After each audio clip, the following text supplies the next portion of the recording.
Hipertensi atau tekanan darah tinggi menjadi penyakit sejuta umat karena penyakit ini tak pandang usia. Yang jadi pertanyaan, apakah hipertensi ini bisa disembuhkan? Di segmen kali ini, Dr. Rudy, spesialis penyakit dalam konsultan ginjal hipertensi, akan menjelaskan untuk Anda.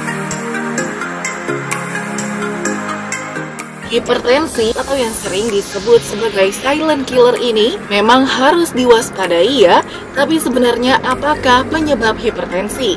Penyebab hipertensi itu memang multifaktorial, jadi kita nggak bisa menyatakan bahwa ini yang menyebabkan hipertensi. Dan yang jelas bahwa penyebab hipertensi yang utama itu paling sering sekali adalah gaya hidup. Gaya hidup yang bagaimana?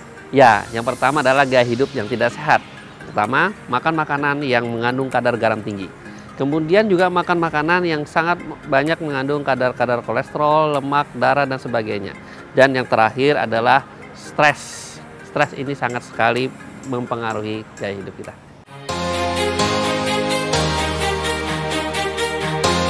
Hipertensi konon dialami oleh orang-orang yang sudah berumur di atas 40 tahun. Tapi seiring perkembangan, hipertensi bisa dialami oleh siapa saja tanpa pandang usia. Benarkah, Dok? Hipertensi bisa menyerang siapa saja, baik itu dari anak-anak maupun sampai orang tua.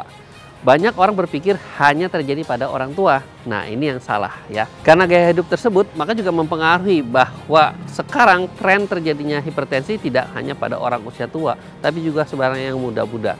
Khususnya yaitu mereka sering konsumsi kopi, rokok, kemudian yang kadar garam tinggi, fast food, dan sebagainya. Nah, ini yang bisa terjadi pada usia muda relatif seperti 30-an tahun. Tapi kalau lebih muda lagi, ini harus dipikirkan terjadinya hipertensi primer, yang mungkin terjadi adanya kelainan pembuluh darah atau kelainan-kelainan di tubuhnya. Salah satu lagi adalah pada anak-anak muda, kebanyakan sekarang mereka lupa dengan waktu. Salah satu contoh mereka yang sering main game. Itu kadang-kadang mereka lupa untuk istirahat tidur. Dan ini mempengaruhi sekali pada konsep tubuhnya dia untuk terjadi tekanan darah tinggi. Sebaiknya pada mereka-mereka yang muda itu harus tetap memikirkan atau memperhatikan gaya hidup, yaitu istirahat yang cukup. Jangan sampai begadang, begadang sangat mempengaruhi sekali. Wah, ngeri juga ya. Maka dari itu jangan sepelekan yang namanya hipertensi. Hindari gaya hidup yang bisa memicu timbulnya hipertensi. Lantas, dapatkah hipertensi disembuhkan? Kita tahu bahwa hipertensi sampai saat ini tidak bisa disembuhkan. Hanya saja bisa dikontrol dengan obat-obatan atau dengan gaya hidup. Ini yang paling utama, jadi ingat bahwa hipertensi itu adalah penyakit seumur hidup. Hipertensi tadi bisa dikontrol dengan obat-obatan.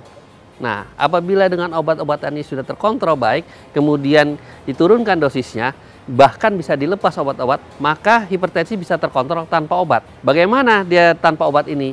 Yaitu dengan gaya hidup yang benar-benar sehat. Satu, kurangi kadar garam, sehingga kadar garam ini bisa menaikkan tekanan darah karena menarik air dari luar masuk ke dalam pembuluh darah. Yang kedua, kurangi makanan-makanan yang berlemak, karena ini akan memperberat kerja dari darah tadi kental, kemudian bisa mengumpul di pembuluh darah dan pembuluh darah mengeras dan mudah sekali terjadi tekanan darah tinggi. Dan yang ketiga, apabila punya penyakit-penyakit yang lain seperti contohnya penyakit kencing manis, kemudian penyakit-penyakit darah tinggi yang lain sebagainya atau ginjal sebagainya, tetap harus dikontrol, yaitu dengan minum obat kalau tidak bisa dengan gaya hidup tadi. Meskipun hipertensi bisa mengakibatkan gangguan kesehatan serius, namun sepertinya ada saja orang yang abai dengan kondisi tekanan darahnya. Karena hipertensi kadang tidak bergejala. Mengapa demikian? Ini banyak yang menyatakan bahwa, wah saya sakit kepala, mungkin tensi saya tinggi. Ternyata sebenarnya hipertensi pada kondisi tertentu itu tidak bergejala. Yang bergejala pada beberapa orang saja dan juga gejalanya khas. Misalnya contoh memang orang menyatakan sakit kepala, itu bisa terjadi hipertensi, bisa. Salah satunya tensi yang tinggi bisa menyebabkan sakit kepala, kedua bisa menyebabkan leher atau kencang ya, orang bilang seperti itu.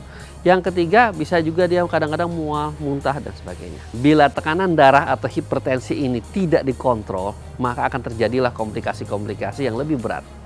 Yang perlu harus dijaga agar tidak terjadi. Satu, apabila dia menyerang pembuluh darah, khususnya di bagian otak dan tekanannya tinggi, maka bisa terjadi serangan stroke, misalnya stroke perdarahan.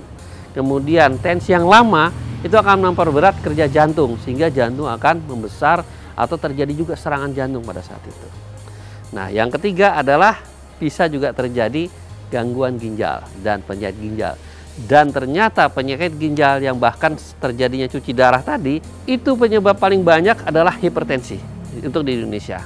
Baru kencing manis. Jadi ternyata penyakit ginjal kronik dengan sampai menjalani cuci darah, itu ternyata penyebab paling banyak karena darah tinggi yang tidak terkontrol. Dengan demikian, kita harus menjaga komplikasi-komplikasi itu tidak terjadi. Selain itu masih banyak lagi sebenarnya komplikasi yang terjadi. Seperti misalnya adanya gangguan pembuluh-pembuluh darah di perifer. Entah itu karena dia terjadi penyempitan dan sebagainya sehingga merusak dari pembuluh darah tersebut. Sehingga aliran darahnya tidak lancar. Sampai saat ini sering kita masyarakat itu kurang memperhatikan masalah tekanan darah ini. Dianggap hal biasa. Bahwa tekanan tinggi atau rendah itu biasa. Wah, ini pada orang tua tekanannya tinggi biasa. Ternyata itu salah. Kenapa? Karena tadi sudah banyak kita bercerita gejala-gejala yang terjadi. Bahkan yang namanya darah tinggi atau hipertensi ini disebut sebagai the silent killer. Pembunuh diam-diam. Karena sering tidak bergejala, begitu sudah terjadi ternyata tekanan darahnya sudah sangat tinggi sekali.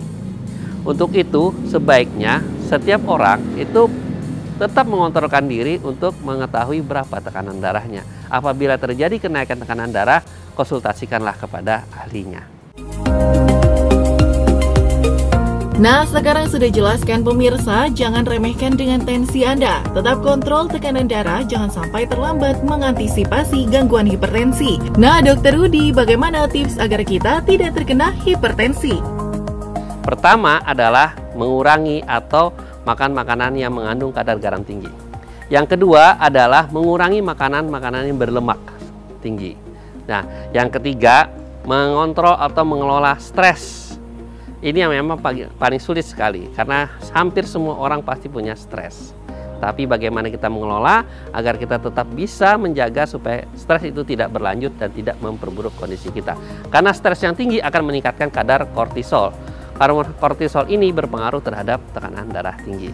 Yang keempat adalah bagi mereka yang sudah kena tekanan darah tinggi, bagaimana caranya supaya ini bisa terkontrol, yaitu adalah minum obat-obat yang teratur. Karena orang yang tekanan darahnya tidak terkontrol, maka ginjalnya cepat rusak. Justru terbalik ya. Ingat, jangan sampai berpikir bahwa minum obat banyak malah ginjalnya rusak pada kondisi tekanan darah tinggi ini. Justru sebaliknya, minum obat itu bisa mencegah ginjalnya rusak karena bisa mengontrol tekanan darah.